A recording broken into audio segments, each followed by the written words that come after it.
In this episode, Marcus and I talk about how to build a training program that helps you build strength without leaving you fatigued, skipping the gym, or worse, injured. I first started weightlifting about 3 years ago when longevity became important to me.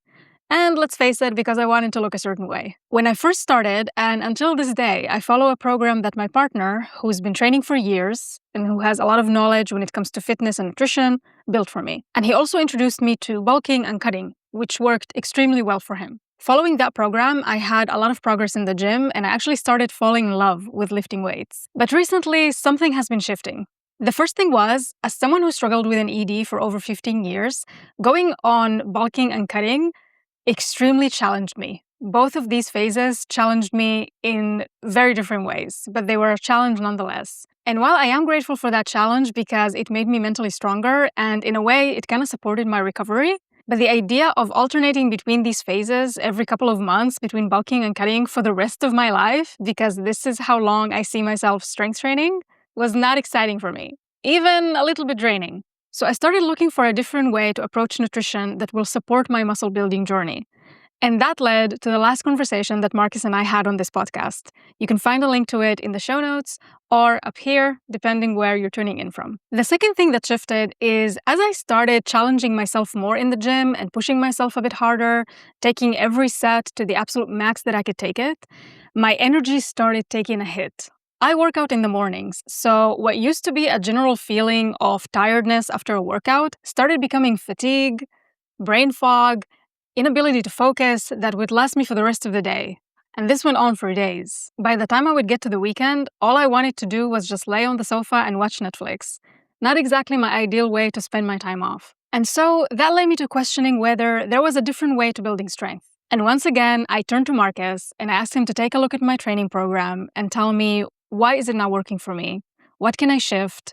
And how can I approach strength training in a way that supports my life instead of take away from it? If you're interested in learning that as well, then this episode is for you. Okay, so as I said in the intro, today we're going to be talking about how to build a training program that is designed to help you build strength without leaving you fatigued, skipping the gym, or worse, injured. So we're going to take a look at my program that my partner built for me when I first started training. And I would really appreciate your input on what is working in this program, what is not, what would you add to it, keeping in mind that the purpose here is to build strength, not just to look a certain way, not just building big muscles. 100% on board. I want to be, just aware about the fact that your partner wrote this for you. Clearly a lot of love and research went into it. So Yes. There is that. Let's bring it up. Let's have a look at this program. So what I'm seeing here is immediately a bodybuilding centric style program. We've got a relatively high number of different exercises. Like for Monday, for example, we start with a cable crossover, like a very, very chest focused cable movement, followed by a kneeling cable crunch. So we've got an kind of relatively isolated abdominal movement, then a dumbbell chest press, so a bench press, dumbbell press variation, and then bicep curls. So we've got 4 exercises on the Monday. What I like about that is it's not like 6 or 7 different exercises. So 4 exercises in one day, 4 lifts in one day, that's cool. I'll come back to the exercise selection in a second, but then on Tuesday, we've got some lower body work, starting with some hip thrusts, hip abduction, 2 different variations of hip abduction, followed by angled leg press. So we've got like a chest and bicep day on Monday. We've got a lower body day kind of on Tuesday. I'd say it's not so much lower body as it is like a very glute focused day on Tuesday. Then Wednesday, we've got cable tricep extensions, cable kneeling crunch, overhead tricep extension, cable bicep curls. So what I like about this so far is that there aren't a ton of exercises per session. I mentioned that already. And then what we're seeing is on Monday, we've got some larger movements. Tuesday, we've got some larger movements. And on Wednesday, we've got like an arm day. Now, what that does well is it manages what we call systemic fatigue. So training is more than just your muscles doing work. We've got your nervous system involved, and your nervous system is responsible for getting signals to your muscles. And it's very, very possible with the accumulation of stress or maybe poor sleep or overtraining or whatever to experience systemic fatigue. Now, systemic fatigue means your system, your body as a whole system experiencing fatigue rather than a particular muscle just experiencing fatigue. Systemic fatigue can result in poor sleep, uh, mood dysregulation, so struggle with moods, low energy, really struggling to get into the gym, all that kind of really fun stuff. So, what we've got here, when you do an arm day on Wednesday, that is a lower systemic tax on your body than, say, movements like hip thrusts and dumbbell bench press. Does that make sense so far? Yes, 100%. And I also feel like I am grateful when Wednesdays come along because by then I'm super tired and Yes. I am happy to do these exercises on Wednesday. Yeah. Exactly. So, that's something I wanted to throw in there that I like about it, that there is some degree of attention being paid to the accumulation of systemic fatigue and variation in how much you're asking of your body as a system throughout the week. Then on Thursday, we jump back into assisted pull ups and barbell rows, followed by face pulls. Now, that is like classic back day pull ups, rows, face pulls. Again, slightly more systemic impact or systemic fatigue than, say, the Wednesday, but you're ramping back up with some larger movements. Then on Friday, we've got your day, which is the probably, as far as your nervous system is concerned, like the highest impact day. You've got barbell squats, deadlifts, then you've got some calf raises and some reverse lunges with an asterisk that says, like, if you're not too tired after Yeah. barbell squats and deadlifts and stuff. Which I often am. Yeah, okay, cool. So that Friday is going to be the highest tax on your system as a whole. And then on Saturday, you've got your cable lateral raises, which are low systemic fatigue, kind of shoulder isolation, kneeling cable crunches, front shoulder press. Yeah, so you've got shoulder press, lateral raises. So classic bodybuilding mindset, splitting up the body into different days across the week. This is not how I would do it. This is not how I would Mhm. train. Personally, I trained like this through this bodybuilding lens for like 15 years. And to be honest, felt like I got nowhere. I Mm. was very, very frustrated. I didn't like it. But that doesn't mean that this approach works for no one. I'll get to why this is in a second, but I just want to pause here and ask about what's your experience of this program so far? Yeah, as I said in the intro, this program started doing it around 2 years ago. And I am extremely grateful for it because it's like through it, I fell in love with strength training. I had progress. I have progress in the gym. I have fun doing these exercises. However, I am somebody who really likes to push herself. And recently, as I've been pushing more and more in the gym, I've been realizing that I am just so freaking tired all the time. Mm, And I'm kind of understanding that this is not going to be sustainable for the long run. And also, as somebody who her goal is to be strong, this is not really making me feel strong. I'm feeling fatigued most of the time. that makes sense. And what ends up happening is that this is basically the only, let's say, activity I do in a day because I work from home, I sit at my desk the whole day. And so I don't really take walks anymore, which I used to do as well. I used to like train in the morning and then go to walks in the afternoon. I don't even have energy for that anymore, honestly. Okay. And I often feel as well when I'm exercising that when I'm doing certain movements, for example, I have this kind of notion that, oh, like better save yourself because something else is going to come next that is going to demand a lot of strength. Mm-hmm. And so even though I really like to push, sometimes I also hold myself back from that in Mm-hmm. order to have more energy later on. Okay. And so sustainable, it is not. And like Cool. you said, for some people it works. For my partner, he doesn't do the exact same program, but for him it works and he likes it. So again, if it works for you, it works for you and that's good. But for me, no. Cool.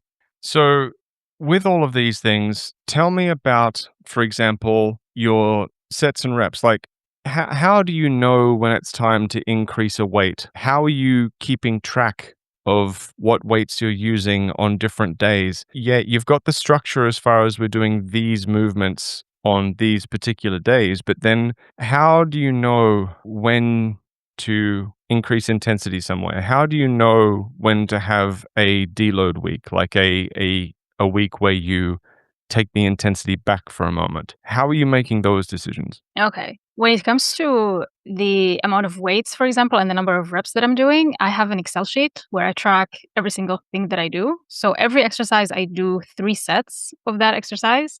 And the number of reps depends on the week before. So I always aim to do at least one more rep. So, for example, cable crossover, I do, let's say, like on the cable machine, 6.8 kilograms, let's say. And I do 12 reps and then 9. And Okay. so the next week, I'm going to aim to do more than that. Okay, cool. I want to pause you there for And a second to address these like one by one, so that I don't forget as we come back.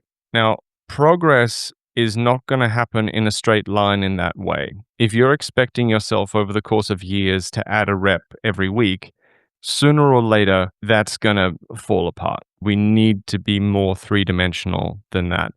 That can Mhm. work at the very, very start of someone's journey with the gym when their exposure to weight training is relatively new, and you're increasing coordination, you're increasing your endurance, you're increasing your kinesthetic awareness, which is essentially a nerdy way of saying coordination, which is an awareness of where your body parts are in space. You're increasing confidence with these movements, and as you do that, yeah, it's not unreasonable to expect an extra rep every week, or to add a couple of pounds to the bar or something every week or something like that. But as you keep training for months and years, that's going to fall apart. Mhm. So that's part of why you might be tired, looking at progression in that way. I love that you're keeping an Excel sheet, but also if you're expecting yourself to track the weights that you're using for all of these different things, that might be a pretty extensive Excel sheet at this point in time. It is. Yeah? All right. Yeah.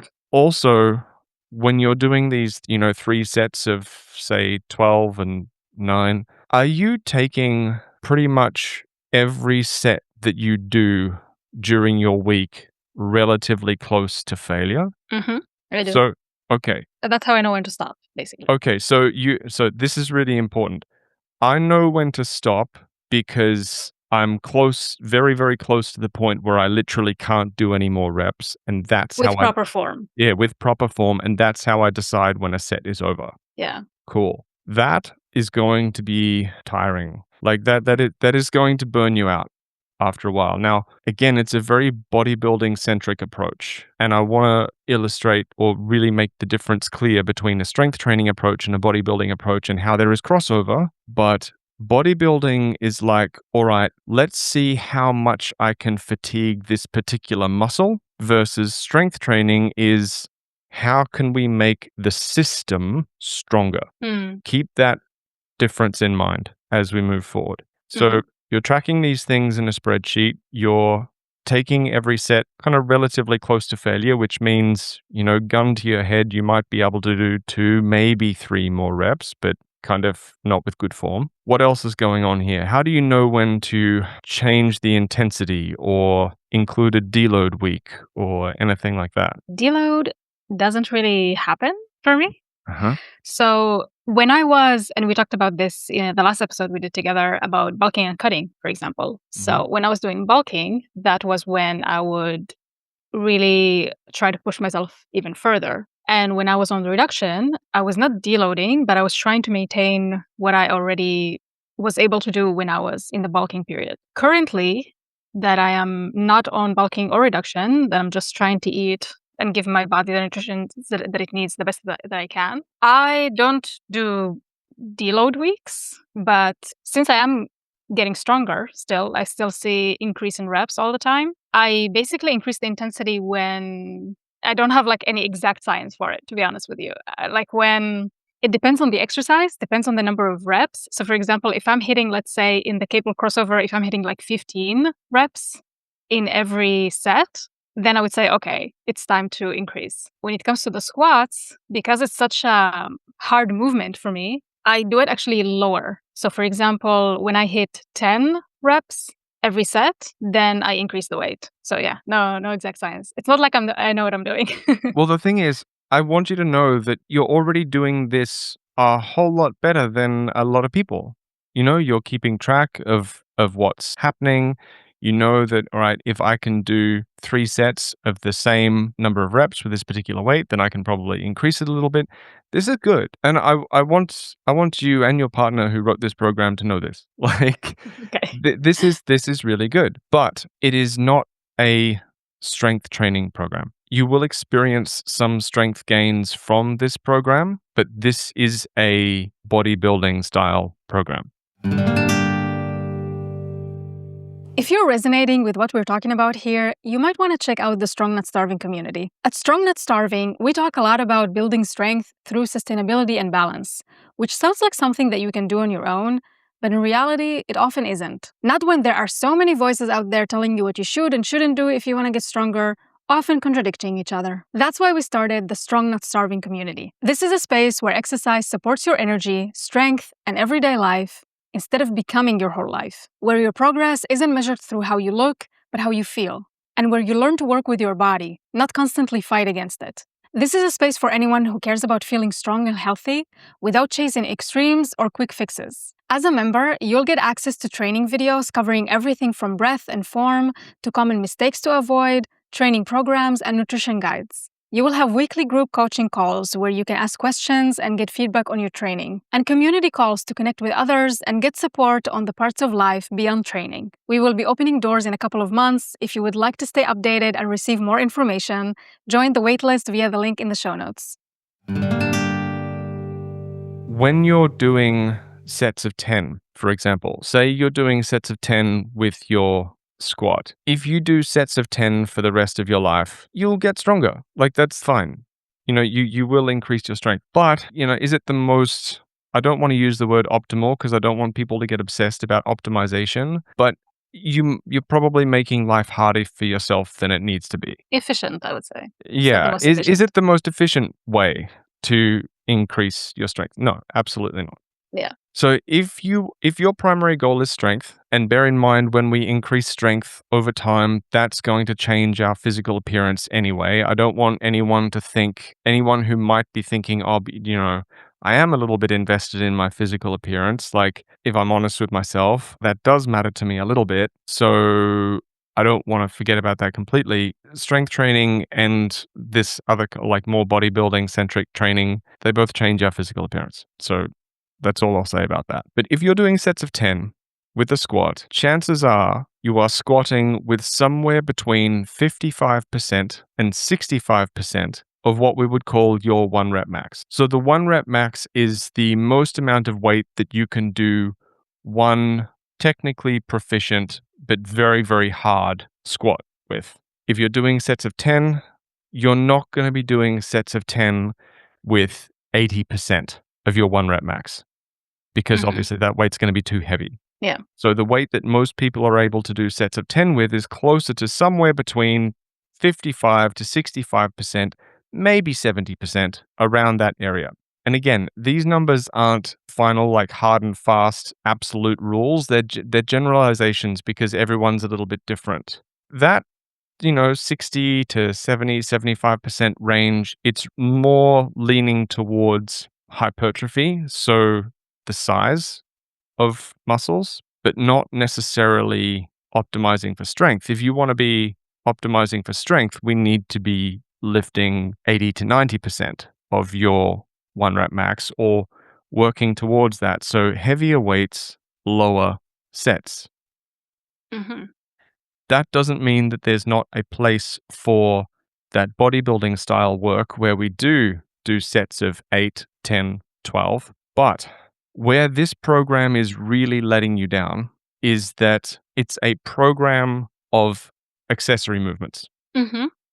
Sure, you've got some barbell squats and deadlifts, but the way a really great program is written that actually gets the best of both worlds, best of strength with that bodybuilding influence in there as well, is it usually starts with a couple of primary movements, usually with the barbell or something like that, like a squat or a deadlift, and then a variation of one of those movements. So, for example, if you started with some heavy squats, you might follow that with a variation of the squat that addresses one of your weaker points in the squat as the second movement in that training program. So you're going after weak points specifically, and then you're introducing some bodybuilding style movements as what we call accessory movements that further address weak points in your primary movements.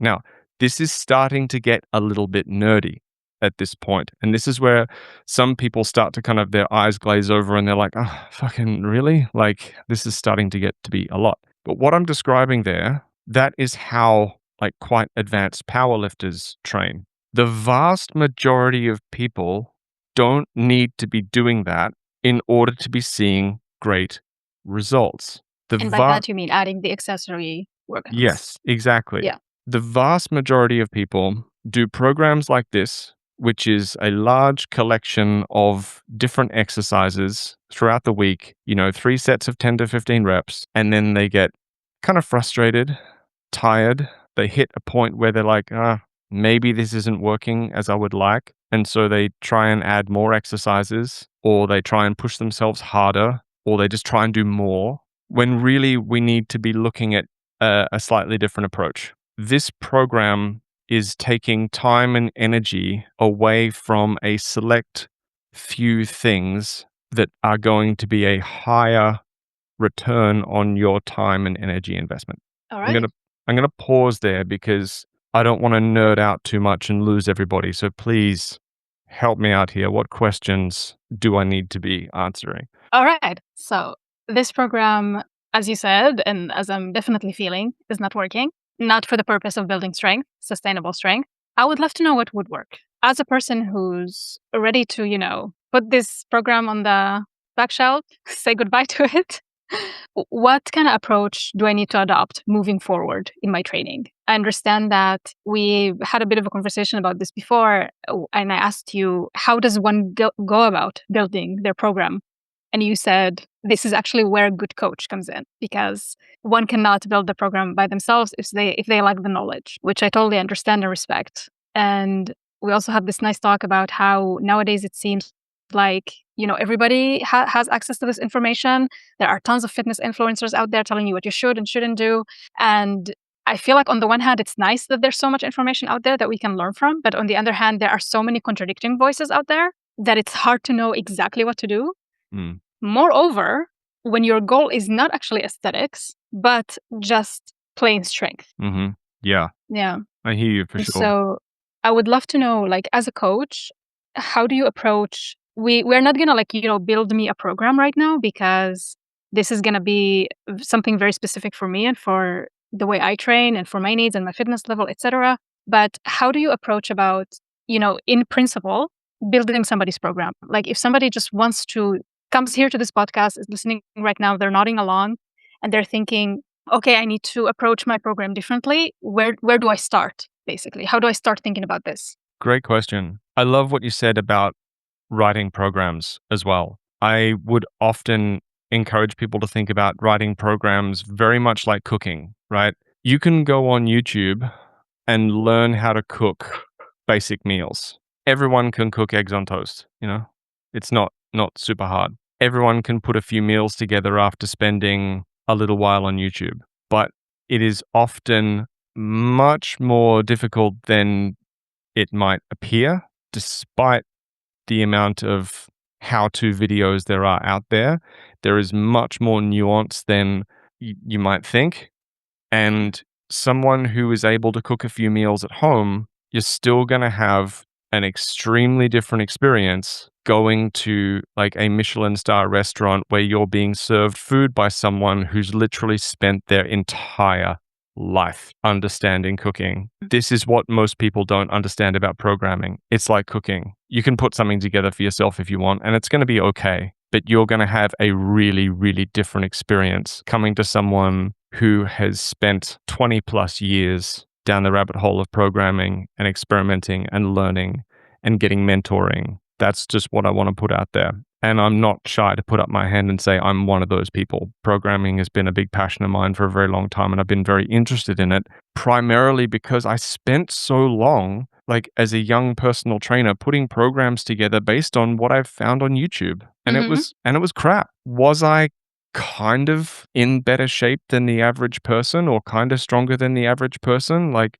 sure. But I was nowhere near what I wanted to be. And there was this huge gap between me and the people who really knew what they were doing. Mm-hmm.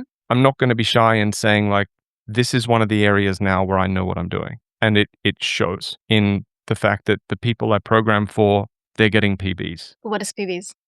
Personal bests. Sorry. So their strength is increasing. One woman came to me early this year saying, like, my strength hasn't increased in years. I'm going to the gym, doing a program very similar to yours, a lot of sets of, 3 times 10 to 15 reps, bunch of different exercises, et cetera, et cetera. She's like, I have wrist pain, I have joint pain, I'm not really getting anywhere, I'm just treading water.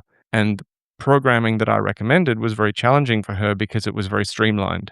It's like, we're gonna focus on only a very small handful of things. They're going to be very tactically programmed, so some days are going to be harder than others, and this is all very mathematical, like the way I approach it. And Mm-hmm. she did so well because she was like, okay, this feels a bit scary doing a program like this because it feels like I'm doing less, but Yeah. she trusted the process, followed the program.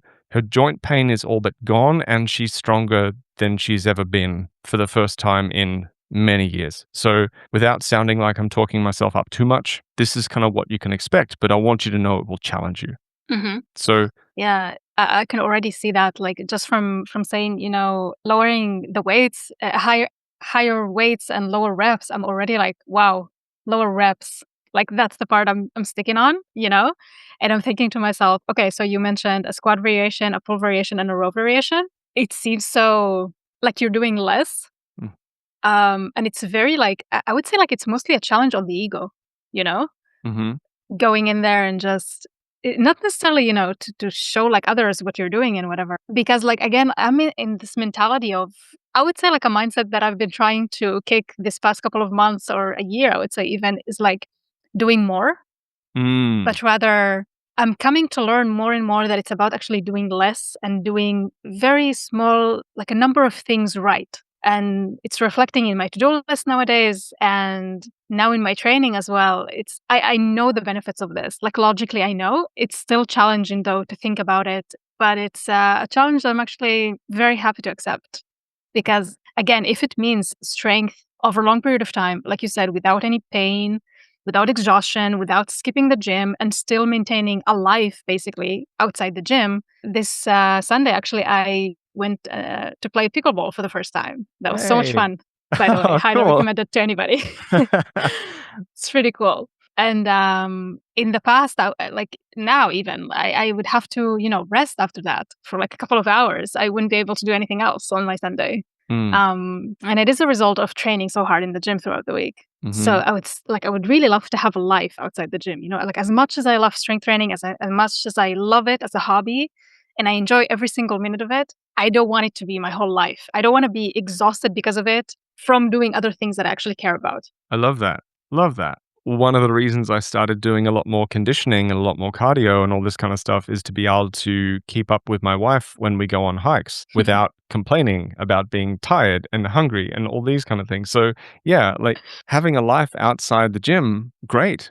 And that's what we want. Yeah. And this style of training and programming that I advocate, it was built around athletes. It was built around people who were aiming to get stronger and be better conditioned in the name of doing something else, not just living in the gym to live in the gym and live in the gym. So I love that. I think it's great. You mentioned these 3 exercises, like really, really streamlining it and bringing it down to just 3 exercises, like, a squat, a row, and a press, like a bench press or something like that. Yeah, that can be challenging. And that's not where we have to live. Like we're not limited to those things. And I wouldn't want you or anyone else to feel limited or like you have to stay in that particular lane forever. But at the same time, you don't need to do more than that. Rather than spending time on things like cable crossovers and cable ab crunches and 4 different versions of tricep extensions and 2 different versions of hip abduction and what else we've got going on, putting the time and attention to detail in like mastering the squat, mastering the row, mastering a pressing movement is going to give you so much more value for your time and energy investment. We'll get into what that means in terms of getting the most, really squeezing all the juice out of something like a squat in another video, because that's technical breakdowns and technique stuff. This is about programming, but how we program this is to do these movements on multiple days, but putting very intentional variation into the rep range and intensity that we're practicing those movements with on different days, so that you're not just going into the gym every day and hammering away at sets trying to take yourself close to failure because you've heard someone on YouTube say, the only sets that matter are the ones that go close to failure. For example, you might do squats 2 days a week. One is a heavy day, one is a lighter day. That lighter day serves to better prepare you for your heavy day. It plays a role in active recovery from the heavy day. It plays a role in giving you time to practice. And I use that word very intentionally, practice the squat without feeling like you're distracted by the intensity and the weight on your back. We take the weight down a little bit, and this is more about practice. It is about work capacity. So increasing the amount of work that your body can perform and then positively recover from, which then translates into increased capacity to train, increased force production, increased results, increased positive outcomes. This is how, through the lens of strength training, becomes much more three-dimensional. Suddenly, we're not just thinking about how do I go into the gym and make these muscles as tired as possible. We're understanding that the results that we want come from our body to perform a bunch of work and then recover from it positively, rather than just break down and burn out. These results come from our body's increased ability to produce force through these movements, which requires practice, rather than the mindset of let's get physical, feel the burn, etc., etc. You might do a heavy squat day on a Monday, and then on a Tuesday, your heavy movement might be your bench press or a military press or some kind of pressing movement. And then towards the end of that session on that day is again squats, but lighter. So the heavy squat day, you might be working around 80 to 85% of your max effort with squats for a well-calculated and very intentional number of reps and sets. That means you don't have to just go into the gym going, oof, this is heavy. I wonder how many I can do today. No, that's a way to get injured. We calculate this. It's very, very important to take that into consideration. We calculate this. How does one calculate that? So last century, sports scientists spent decades observing thousands, maybe hundreds of thousands of elite lifters, making very, very diligent notes on who was progressing and who was burning out and getting injured, working with different percentages of their max effort over time. Like what I'm about to share with you now came from observing thousands, maybe hundreds of thousands of people either getting stronger or breaking. For example, last century, the Bulgarians, they put a lot of time and effort into understanding strength training.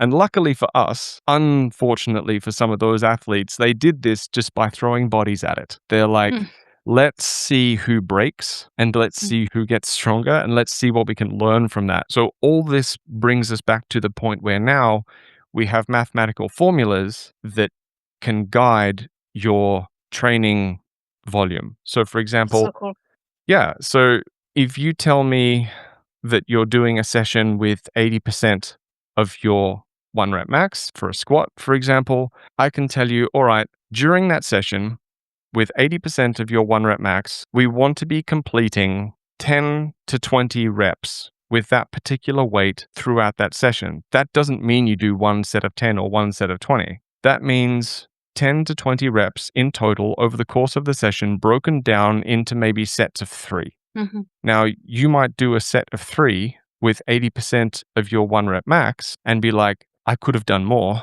I could have done 5, 6. And yeah, probably most people who have a bit of training under their belt can hit 6, 7, 8 reps with 80%. But bearing in mind, this is no longer the world of bodybuilding and feel the burn that we're talking about. Yeah. This is about training your body as a system that includes the nervous system to be able to produce force. That means lifting a weight that is the correct intensity. And when I say intensity, I mean the percentage of your max effort and practicing with that particular weight a number of times. There's a difference between intensity and effort. And this is something else that really messes with people in the gym, stops people from getting results, and leads to burnout, psychological fatigue, all these kind of things. There are too many people working with a lot of effort, but not enough intensity. Oh, yeah. I see a lot of those. Yeah, right? So when Yeah. I say that, what does that mean to you? I'm interested now. Like when I say very, very high effort, but not enough intensity, tell me what that means to you. Effort to me, it looks like when somebody's like yanking the weights, Yeah. but the whole form is like, if you kind of like do like this to them, they will tip over Yeah, yeah. because there Flick isn't, them and they'll tip over, yeah. they're not like, yeah. Oh, sorry for the audio listeners. If you flick them, they will tip over Yeah. because they're not bracing. The movement is not controlled. So Mhm. to me, that's more intense Okay. than just flailing around, basically. Okay. So close, really close. Okay. If you look at someone in like a group fitness class, for example, say they are doing medicine ball slams or slams with a sand filled like sand ball that weighs like 6 kilo.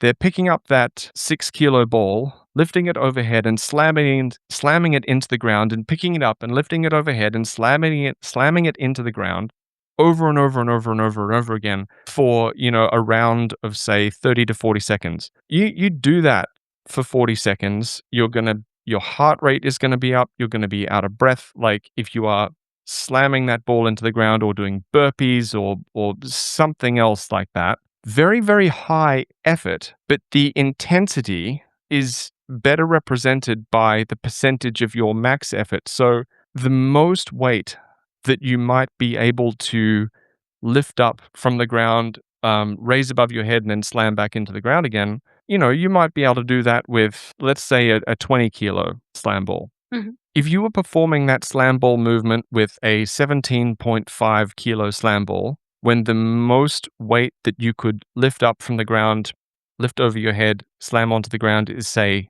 20 kilos, the intensity is closer to your max intensity. So that the most you can possibly do. So Mhm. the intensity is high, but you do that once with a 17.5 kilo ball, and the effort might feel much lower. You're not going to be as exhausted as if you I did see. it 50 times with the 6 kilo. But doing it with the 6 kilo, the intensity is less than 50%, much less than 50% of what you're capable of doing. But you've found a way to make that low intensity, less than 50% of what you're capable of, a very, very high effort by Mhm. doing it 50 times. And this can get kind of confusing, so I don't want to spend too much time on it, but this is where too many people are going low intensity, so far less than 50% of what they'd actually be capable of doing, but doing that in a way that leaves them exhausted. Mhm. Rather than saying, all right, I'm going to do my sets of 3 at a high intensity that in a way that stimulates adaptation in the body. So the body recognizes that high intensity. It recognizes that repeated practice at that higher intensity and says, I know what I need to do here. I need to get stronger. You're asking me to get stronger. Cool. So the body Mm. understands. So what you're saying is that strength comes from intensity, Hmm. not necessarily from effort. Yes. And this is why we're aiming for high weight, low reps. Hmm. Yeah. And as you said, to accompany that, the practice. So like Yes. you said, For example, the Monday, we're going to do the squat with 80% of intensity. And on, let's say, Wednesday, we're going to do a squat, but with, let's say, 50% of the intensity. Exactly. Okay, So, got it. so that's where the higher intensity work trains you systemically. Doesn't just train your muscles, it trains your nervous system. It The trains nervous your system. Yeah, it trains your Mhm. nervous system. It trains your coordination, and it also builds confidence. So if you know without a shadow of a doubt that, yeah, this feels heavy, but I can do 3 reps and still feel like I have a couple of reps in the tank and still feel very safe, you're going to go into that set with a lot more confidence and less trepidation than if you were going into that set thinking, "Oh, all right, buckle up. Let's see what I can do this time." Mhm. And confidence and conviction is an underrated player in strength development. Oh, yeah. Yeah. So I have a question after everything that you said. Bodybuilding is all about going in there and fatiguing your muscles as much as possible. And strength training is about high intensity. And I'm wondering, well, what's the difference between those two? And how come strength training with this approach helps us build strength in the sustainable manner that we are aiming for? There's a lot that goes into answering this question when we talk about the science of strength and the science of hypertrophy, but the most helpful answer, honestly, comes down to mindset. Strength training, when done correctly, is more about what do I need to be doing to create a stronger system, which takes into account working at different intensities. When do I need a week where I maybe do slightly less work? When do I need a week where I do slightly more work? How can I prioritize showing up ready to go tomorrow? A lot of that is baked into effective strength training. It's a mindset. It is a very athletic mindset.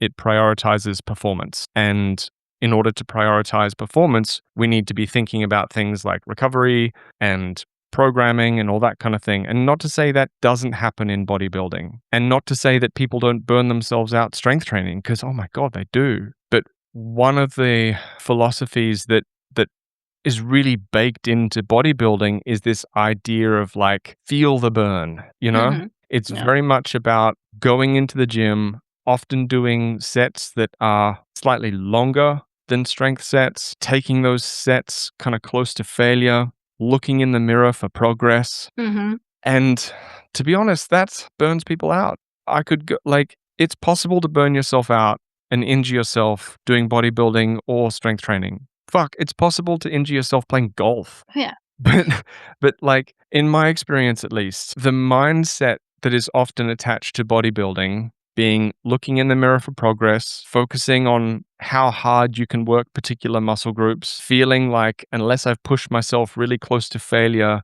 then today's session wasn't worth anything, then I didn't try hard enough. You know, that has a cascading effect, especially the looking in the mirror for progress. Whereas strength training, we're dealing with quite a few more variables that are more within your influence, meaning, all right, let's calculate the weights that we're going to be using. Let's plan when we're going to have a deload week.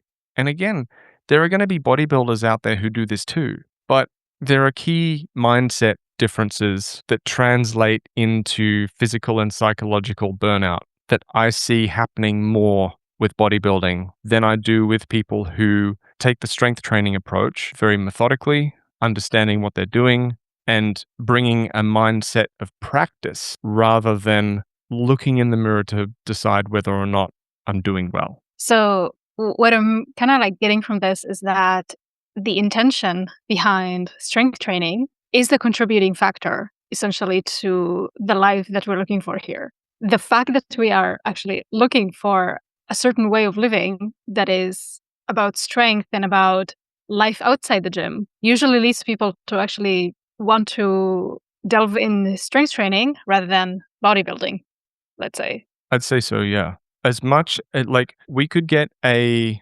bodybuilding expert and a strength training expert here arguing all day, right? Hmm. But I'm actually much less interested in that conversation than I am about the psychological element of both of these pursuits. Because in my experience, it's the mind game that really gets people. Yeah. And I've not only found better outcomes for myself and my clients looking through a strength training lens in terms of purely their performance and how they feel in their body and strength gains and lower joint pain and better physical outcomes. I'm also seeing less mental landmines, right? And in my experience, it's the psychological landmines, it's the psychological side of things that really gets people tripped up. It's the looking on the scales for progress. It's the looking in the mirror for progress. It's attaching your self-worth and how well you're doing to how you feel physically on any given day. Like, oh, like I ate too much on the weekend. I feel kind of Yeah. fluffier today. Like, oh, I'm failing. I'm not doing good or whatever. Like, I wasted all of last week's sessions. I'm doing so badly. I let myself down, etc., etc. Strength training is a bit more like just take good care of yourself and show up and enjoy your session and go and live your life. I remember one of the most pivotal moments that I had in this journey as I was making the transition from that aesthetic centric bodybuilding approach into strength and conditioning and performance was training with a bunch of powerlifters. And I finished one of the sessions and went up to the lead coach and said, "Hey, Tommy, dude, I'm not done. I think I could do more today." And Tommy, this guy was built like a fucking Viking, big beard and everything. He looks at me and goes, "Good, go home because you're going to be back again tomorrow and you're going to Yeah. need some energy for the next day and the day after that. Stop being stop trying to evaluate how well you're doing by how exhausted you are. Knock it off. Good. Mhm. That's how you should feel after a session, that you've got a little bit more in the tank because you're going to need it tomorrow." Yeah. That moment for me was like mind blown because I'd been training for 15 years with people who were glorifying, not being able to walk down the stairs after their workout properly or not being able to get up off the toilet. Like Yeah. that shouldn't be the case. And yeah, I think this is gonna be one of my biggest challenges now. But again, like I'm so excited for it. I'm so excited to try this and see how that changes my performance and my overall feel and just my overall energy levels. Super excited for this. Yeah. Cool. Thank you like for introducing me to it. Thank you for taking a look at my program and like just sharing your information and like your experience. It's like I really cannot thank you enough. Oh, it's a pleasure. And I really appreciate your leap of faith in doing something different. I understand doing something different is scary. Like most To people, be honest with you, like I just like learned that when something is when like you're going about your days and you're feeling not energized. And I'm like, I love being happy. I love being energized. I love like feeling good. I don't know, I don't like being struggling to stay focused and stuff like that. And like, oh, well, guess it means I'm spending my day on the sofa now. Cool. Like, I don't enjoy that at all. Like, so yeah, I love being creative and productive. And so when I'm feeling low, I'm like, okay, what can I do to change that? And sometimes it has to do a lot with my own thinking that I'm very good at like doing like, the mental gym and so on. But here I'm seeing that something that I actually love, which like strength training, being in the gym and lifting weights, I love that. But I see that this is not supporting me the way I want it to. okay. And so for sure it's time for a change. All right. Well, let's do it. Very, very Cool. excited to be working on this with you. Thank you. For anyone that has questions about how the program actually looks, it's essentially heavy days, medium days, and light days split across the week, arranged in a very particular way so that you're doing these very, very high value lifts and getting a lot of practice with things like a squat, things like a row, things like a press, a lot of practice across the week, but you're not just hammering away at yourself with every single session. And that accumulation of high quality practice at appropriate intensities, it produces exceptional outcomes, really exceptional outcomes. And I'm excited to see that and to feel that. Cool. Well, this week we're testing your 1 rep maxes. We're Yes, we are. testing 1 rep maxes, so the amount of weight that you can move with your squat, press, and row while still feeling confident. For anyone listening, I would want you to know that doing a program like this or training like this doesn't hinge on you testing these things right away. I'm talking to Annabelle about testing her squat, testing her press, etc., because I've seen her technique videos and she is already at a point where she's pushing herself quite hard. Her technical form is, pretty good. We can make some refinements, but it's already pretty good. And we're already at a point where we can maybe test 1 rep maxes for squat and a few of these things. For other people who are maybe a bit new to this, I do recommend something different. The training program structure remains the same, but it doesn't begin with you going, all right, I've never done a squat before in my life. I'm going to put a bar on my back and see how much I can do. Absolutely not. That is not where we start. So that's just for anyone listening who is at a different stage. So that's a different conversation. But Annabelle, I'm really looking forward to seeing your testing videos this week. I'm really looking forward to putting a program together for you and looking forward even more to hearing about your experience with this, what questions come up, what you observe, what you experience, what you enjoy, what you maybe struggle with. So this is really exciting, and thank you for being up for it. Thank you, and I appreciate it. And yeah, for anybody listening, next time we're going to do an episode about technique, actually. So we're going to be taking a look at my squat, my chest press, and my deadlift, if not more. Yeah. So exciting things to come. So if anybody out there wants to, tips on their technique, if you want to understand what you're doing right, what you're doing wrong, where you can improve, then check out the next episode. Thank you for listening to Strong Not Starving.